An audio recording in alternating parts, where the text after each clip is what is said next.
Right जी, welcome back once again. Break से पहले हम बात कर रहे थे चाइना और अमेरिका की इकोनॉमी के हवाले से। तो अमेरिका पे हम सबसे पहले बात करते हैं। अमेरिका की इकोनॉमी को किस तरह से देख रहे हैं लिए आप इस वक्त? डेटा बड़ा उनका ख़राब आ रहा था, हम देख रहे थे, और उसके शुरू में, लेकिन बेहतर डेटा भी हमने अमेरिका की जानिब से कुछ आते हुए देखा है। तो ओवरऑल मिक्स डेटा नज़र आ रहा है अमेरिका का। किस तरह से इकोनॉमी जो आपको नज़र आ रही है अमेरिका की?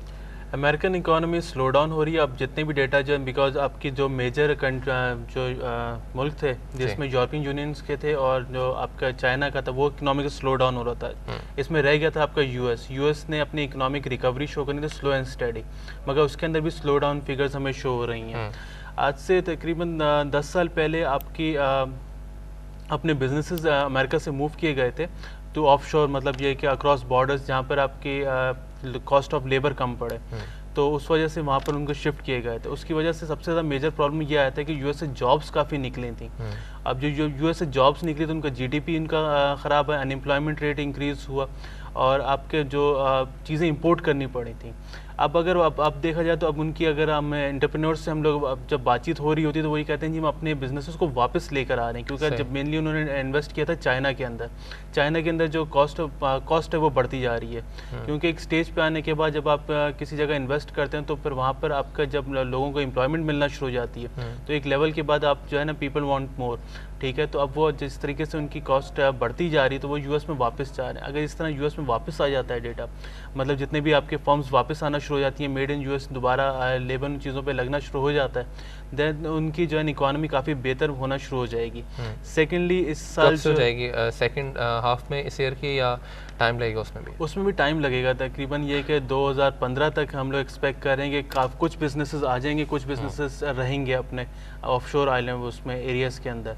सेकेंडली अब जो इलेक्शन ईयर ओबामा एडमिनिस्ट्रेशन का, उसके अंदर कहा जाता है कि 2 मिलियन जॉब्स जो है वो क्रिएट करेंगे at the second half of this year. वो भी एक पॉजिटिव न्यूज़ है जहाँ पर वो अनएम्प्लॉयमेंट रेट को भी कंट्रोल करना चाह रहे हैं भी। ठीक है, चाइना के हवाले से क्या कहेंगे? चाइना की इकोनॉमी किस तरह से शो करती हुई आपको नज़र आ रही है?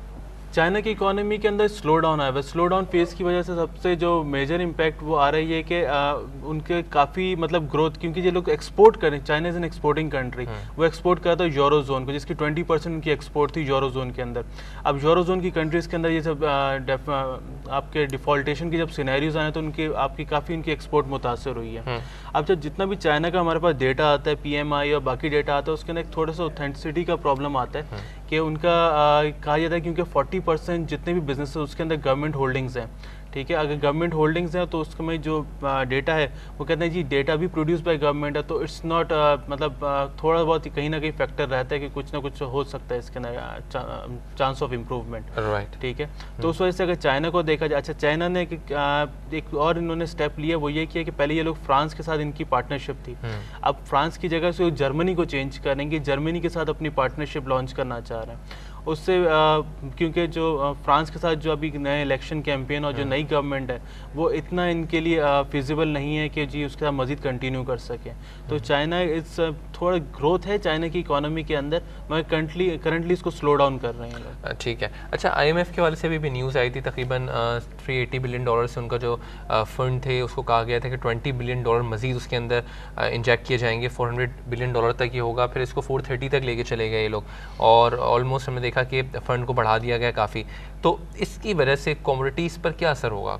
इसका है कुछ लेना देना कमोडिटीज़ से, या इनडायरेक्टली कुछ है लिंक या नहीं है? देखिए इनडायरेक्टली अगर आप यूरो को बचाया जाता है तो क्यों IMF का जो major impact, IMF not the first line of defence for euro, ठीक है, the second line of defence, first line of defence is euro itself, कि वो अपना जो इनके इमरजेंसी फंड्स है वो यूज़ करेंगे। यस, अगर बैकअप्स इतने मौजूद हैं तो एक कॉन्फिडेंस आता है कि जी इकोनॉमीज बेहतर हो रही हैं। मगर एक चीज़ हमें जहन में रखनी होगी कि जब भी गोल्ड मूव कर रहा है, gold is a barometer of economical tensions कह सकते हैं आप। तो अगर आप ये चीज़ें नहीं होती तो अगर आप स्ट्रेंथन अप शो हो रहा है यूरो, तो उसमें यह कि गोल्ड जो है उसके ऊपर यूरो की साइड पे इतना ज़्यादा इफेक्ट नहीं पड़ेगा। ठीक है, अच्छा ये तो चलें, कुछ बात हुई हमारी फंडामेंटली हमने बात कर ली। कुछ जब इन्वेस्टर के साथ आप लोग ट्रेड कर रहे होते हैं आपको तो डायरेक्ट लिंक होता है इन्वेस्टर्स के साथ, और आप डेफिनेटली बीच में एज एजेंट काम कर रहे होते हैं। किस तरह की प्रॉब्लम्स जो हैं आपके ख्याल में इन्वेस्टर्स को आ रहे होते हैं ट्रेडिंग करते हुए कमोडिटीज़ में? क्या अवेयरनेस नहीं है? नॉलेज इक्विटी में तो फिर भी उनको होती है, क्या इसमें नॉलेज नहीं है? क्या समझते हैं आपको क्या चीज़ बेहतर होगी उनकी तो अपने ट्रेड को बेहतर बना सकते हैं? देखिए जी, कुछ चीज़ें कुछ स्पैन ऑफ टाइम के साथ इम्प्रूव होती हैं। एक साथ आप नहीं कहते, स्टॉक मार्केट भी एक दिन के अंदर इम्प्रूव नहीं हुई है, इसको तकरीबन 30 साल तकरीबन हो गए लॉन्च हुए पे। तो उसके ट्रेंड में अगर देखा जाए तो कमोडिटीज़ बहुत मतलब कहेंगे स्टिल अ बेबी, ठीक है। तो उस अगर आप लॉन्गर रन के अंदर देखें तो हमने 5 साल के अंदर जितना इम्प्रूव किया है उतना आपके स्टॉक्स के अंदर हम वॉल्यूम्स देखें और कमोडिटीज़ के अंदर देखें तो बहुत डिफरेंट, ऑल्दो दो बहुत डिफरेंट मार्केट्स हैं, मगर हमने काफ़ी ज़्यादा बेहतर इम्प्रूव किया है। अगर हम मज़ीद प्रोडक्ट्स अगर लाइन ऑफ चीज़ें आती हैं तो हमारे लिए मतलब वेरिएशन बहुत बेहतर हो जाएगी कि जिस तरह कि गोल्ड परफॉर्म नहीं कर रहा, आपकी करेंसीज परफॉर्म कर रही हैं, करेंसीज आ जाती हैं, करेंसीज परफॉर्म कर रही हैं, नहीं तो कोई दूसरी प्रोडक्ट्स हैं वो परफॉर्म कर रही हैं, आपके कॉपर है, बाकी जो प्रोडक्ट्स हैं इंटरनेशनल वो अब आना शुरू हो जाती हैं इसके अंदर। तो एक तो हमारे पास ऑल्टरनेटिव इन्वेस्टमेंट टूल्स बेहतर हो जाएंगे। तो उसमें ये होगा कि बाकी जो है अगर हम स्टॉक्स से इधर भी आते हैं तो हमारे पास इतनी प्रोडक्ट्स होंगी कि हम क्लाइंट को आसानी से फैसिलिटेट कर सकते हैं। तो मेरे ख्याल में अभी क्लाइंट्स से जो हैं उनके ज़्यादा क्या प्रॉब्लम्स रहते हैं? ज़्यादातर प्रॉब्लम्स वही रहते हैं कि हमारे पास मेजर जो प्रोडक्ट्स हैं जो मूव होने वाली वो 3 प्रोडक्ट्स हैं। Although exchange is working on it, मगर ऑन दी लॉन्गर रन हमें आहिस्ता आहिस्ता चीज़ें बेहतर होती जा रही हैं। मगर अब ये है कि अब जिस तरीके से चीज़ें मूव हो रही हैं हमारी इतनी ज़्यादा प्रॉब्लम्स क्रिएट नहीं हो रही कमोडिटीज़ के अंदर। ठीक है। अच्छा, कुछ चीज़ें ये भी तो होती हैं ना कि बहुत सारे लोग जो हैं वो काम कर रहे हैं, तो फ्रेश इन्वेस्टर का पैसा है, ठीक है, और एक ऐसा है कि जिसके बाद इक्विटी मार्केट में भी वो काम कर रहा है, और बहुत से लोग ऐसे हैं जो अपना पैसा बैंक में भी रखते हैं, कुछ ऐसे हैं जो गोल्ड में इन्वेस्ट करके रखते हैं। तो कमोडिटीज़ में इन्वेस्टर्स को आना क्यों चाहिए? एक सवाल है ना ये कि इन्वेस्टर क्यों आए कमोडिटी में ट्रेडिंग करने के लिए, क्या उसको बेनिफिट्स हैं यहाँ पे? देखिए, इसमें आपने मुझे 3 मार्केट्स का जिक्र किया। फर्स्ट ऑफ ऑल आपने स्टॉक्स का जिक्र किया। स्टॉक्स की एक अपनी मार्केट है, स्टॉक के अपने डायनेमिक्स हैं, ठीक है। स्टॉक की मार्केट के मतलब टाइमिंग्स और हैं, ठीक है। अगर आप ऑल्टरनेटिव्स तो हमेशा आपको अपने इन्वेस्टमेंट के अंदर रखने पड़ते हैं, क्योंकि अंग्रेजी कहावत क्या है कि जी don't put all your eggs in one basket, ठीक है। तो अगर आप कुछ स्टॉक्स में इन्वेस्ट करते हैं, आप रहा तीसरा कि जी आपका इंटरेस्ट बेयरिंग उसके अंदर चीज़ों के अंदर आप क्यों नहीं रखते। अगर आप एक्सचेंज के अंदर भी रखते हैं तो एक्सचेंज के अंदर भी by default interest on initial margin मिल रहा होता है, ठीक है। तो वो चीज़ तो ऑलरेडी एक्सचेंज हमें प्रोवाइड कर रहा है, ठीक है।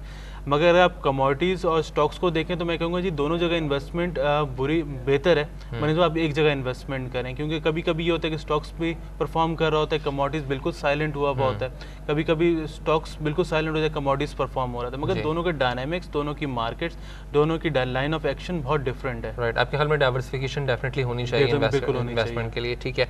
ऐसे में अभी क्या होनी चाहिए कि वापस हम आते हैं एफएमसी के ऊपर, जो मीटिंग इनफैक्ट होने वाली है कल, उसको देखते हुए आप क्या समझते हैं कि इस वक्त जो इन्वेस्टर्स हैं उनकी क्या अप्रोच होनी चाहिए इन्वेस्टमेंट करने के लिए कमोडिटीज़ में? ऑयल, सिल्वर, गोल्ड, इन तीनों को अगर हम देखें तो तीनों पोजीशंस लेनी चाहिए या थोड़ा सा भी वेट करना चाहिए, ताकि अगर कल खुदा न खास्तों को ऐसी न्यूज़ आती है जो हिट करती है उनकी कमोडिटी को, किसी को जिन्होंने लिया हुआ है री एंटर भी उनके पास हो मौका मार्केट में होने के लिए, क्या करें, स्ट्रेटजी क्या हो उनके पास? देखिए, हमारे पास 2 ऑप्शन है, या तो आएगा या नहीं आएगा, ठीक है। इसके अलावा थर्ड ऑप्शन नहीं है QE3 का। उसमें हम क्रूड ऑयल को साइडलाइन कर देते हैं कि क्रूड ऑयल इंपैक्ट नहीं करता QE3 से। अच्छा, QE3 से इस सेंस में इंपैक्ट कर सकता है कि उनकी स्टॉक मार्केट या उनकी इकोनॉमिकल डेटा बेहतर आते हैं तो देन कहा जा सकता है कि जी क्रूड ऑयल इंप्रूव हो, उसकी कंजम्पशन बढ़ेगी, मगर उसके ऊपर स्टॉप लगा हुआ है, ठीक है। रहा सवाल आपके क्रूड ऑयल और सिल्वर का। सिल्वर अगर हमें थोड़ा बहुत वेट करना चाहिए, अगर थोड़ा बहुत अगर हमने छोटी मार्केट्स की मूव लेनी तो अभी बेस्ट टाइम है कि छोटी मार्केट की मूव ले सकते हैं। मगर अगर हम QE3 का अगर हम उसकी मीटिंग के दौरान अगर हम वॉच करें तो सबसे बेहतर टाइम के जी मीटिंग के दौरान जो भी रिजल्टेंट्स आ रहे हैं उस टाइम पे ट्रेड किया जाए। पहले से हम डायरेक्शन नहीं सेट कर सकते कि नीचे जाएगा ऊपर जाएगा।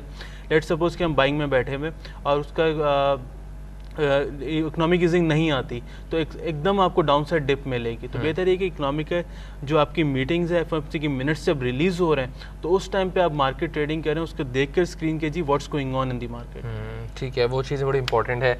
और इसके अलावा भी कल ऐसी एफएमसी में कोई और चीज़ है जो हमारे इन्वेस्टर जो हैं उसको फॉलो करें या सिर्फ QE3 पे ही फोकस उनको करना है? देखिए, अगर एफएमसी की बात करें तो सिर्फ QE3 है उसके अंदर, इसके अलावा और कोई भी नहीं। उसके अलावा वो बता रहे हैं, बिनानकी साहब यही बता रहे होंगे कि जी इसमें ग्रोथ इन इकोनॉमी कितना है, ठीक है। अगर वो ग्रोथ इन इकोनॉमी की जब बात कर रहे होते हैं तो वो स्टॉक्स को ज़्यादा फेवर कर रहे होते हैं, तो वो देखना होता है कि जी वो क्या बात कर रहे हैं। तो उसके हिसाब से अगर वो कह रहे हैं कि जी ग्रोथ बेहतर है, क्योंकि अब मसला ये होता है कि वो कह रहे होते हैं बेहतर है, मगर बाय द टाइम जो नंबर्स आते हैं और जो उनकी बात होती है, मार्केट मूव पहले कर जाती है, नंबर्स बाद में आते हैं, तो उस टाइम पे जज करना होता है कि जी हमें किस तरह से अपनी मूव लेनी है। ठीक है, आपकी क्या एनालिसिस है अमेरिका के हवाले से? आप क्या समझते हैं कि अगर इकोनॉमिक इकोनॉमिक ईजिंग होती है फॉर एग्जांपल, और QE3 अगर आता है तो क्रूड ऑयल के प्राइसेस जो हैं डेफिनेटली आप कह रहे हैं उस पर कोई असर नहीं पड़ेगा, लेकिन डॉलर तो हमारा वीक होता हुआ नज़र आ रहा होगा जब अगर QE3 आते हैं। तो आपके ख्याल में क्या एनालिसिस हैं फाउंडेशन सिक्योरिटीज़ के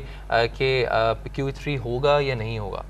देखिए, अभी हमारे पास जो एक्सपेक्टेशंस हैं, हमारे जो रिसर्च एनालिस्ट हैं उनसे मेरी बात हुई थी, तो वो ये कह रहे थे कि जी QE3 एक्सपेक्टेड है, क्योंकि इनको देना चाहिए, क्योंकि अब बहुत ज़्यादा डॉलर स्ट्रांग हो चुका है। लेकिन लिक्विडेशन भी एक फेज़ ऑफ इकोनॉमी है, इसको हम ये नहीं कह सकते कि डॉलर वीक हो रहा है। ये देना इसलिए ज़रूरी होता है कि आपने अपनी इकोनॉमिकल साइकिल चलानी है। अगर आप इतना ज़्यादा स्ट्रॉन्ग करके कर देते हैं उसको कि आप डॉलर्स मजीद प्रिंट नहीं कर रहे होते, तो आपके बाकी बिजनेस जेपरडाइज होना शुरू हो जाते हैं या बिल्कुल रुक जाते हैं। आप डॉलर इतना, तो आपको कहीं ना कहीं अपना करेंसी डिस्काउंट करनी चाहिए।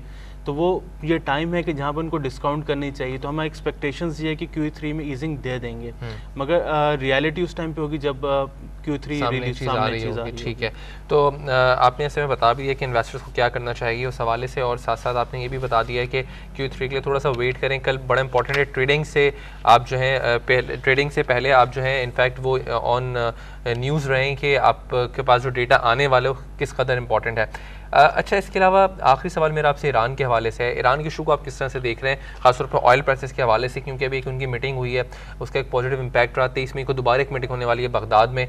तो आप क्या समझ रहे हैं जब तक इशू जो है वो रहेगा कि ये भी चीज़ें तमाम इनको देखते हुए आप समझ रहे हैं ऑयल प्राइसेस भी डिस्काउंट कर चुकी हैं ईरान के इशू को लेके इस वक्त? देखिए, ईरान इस बड़ा इंटरेस्टिंग इशू है। इंटरेस्टिंग इस सेंस में कि ईरान जब बात कर रहा होता है कि IA टॉक्स की, वो कह रहे हैं जी हम अपने तमाम साइट्स की विजिट्स करवाएंगे सिवाय परचीन के। अमेरिका कहता है भाई ठीक है। अमेरिकन एनालिस्ट का जो मैं रिव्यू पढ़ रहा था वो कह रहे हैं यार ठीक है, अभी आप लोग टॉक्स कर रहे हैं, then again these my talks might fail, then again, ठीक है। तो स्टिल ये चीज़ें इसी तरीके से लिंगर ऑन हो रही हैं फॉर क्वाइट सम टाइम। अभी मेरे ख्याल से अभी दोबारा ये इस तरह की चीज़ें ही मतलब कंटिन्यू करेगा कि जी टॉक्स फेल होंगी या इम्प्रूव होंगी, क्योंकि अभी तक इस सिचुएशन के अंदर से कोई वे आउट निकल नहीं सका। अगर हम वाइडर पिक्चर देखें तो हमारे पास क्या सोल्यूशन क्या है, कुछ भी नहीं है। IA के इंस्पेक्टर्स अंदर जाते हैं ईरान के, फिर वापस आ जाते हैं, फिर जाते हैं, फिर वापस आ जाते हैं।